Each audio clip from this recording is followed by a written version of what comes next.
এদেরকে যাদের খাবার ছিল সেই সমস্ত প্রাণী যেমন শকুন, গুইসাপ, তারপরে হচ্ছে বেজি ইত্যাদি অনেক প্রাণীর নাম বলা যাবে।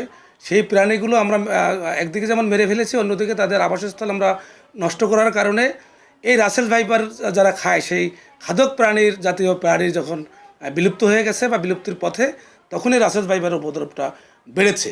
এখন এই রাসেল ভাইপার বা সাপ মারাটা কোনো সমাধান না, কারণ আমরা যখন সাপ মারবো তখন এইটার আবার আরেকটা নেতিবাচক প্রভাব এই ইকোসিস্টেমের উপরে পড়বে।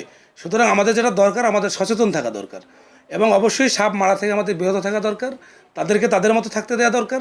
সেটা যদি আমরা থাকতে না দিই, তাহলে আমরা আর একটা বড় ধরনের বিপর্যয়ে পরিবেশ প্রকৃতিতে ডেকে নিয়ে আসবো, যেটা আমাদের জন্য অনেক বেশি চ্যালেঞ্জের হবে, অনেক বেশি হুমকির হবে। সুতরাং আমরা যেন এই রাসেল ভাইপারের আতঙ্কের কারণে যেন আতঙ্কিত হয়ে আমরা যত সাপ না মারি, সেটা থেকে আমাদেরকে বিরত থাকতে হবে, বরং তাদের আবাসস্থল কীভাবে আমরা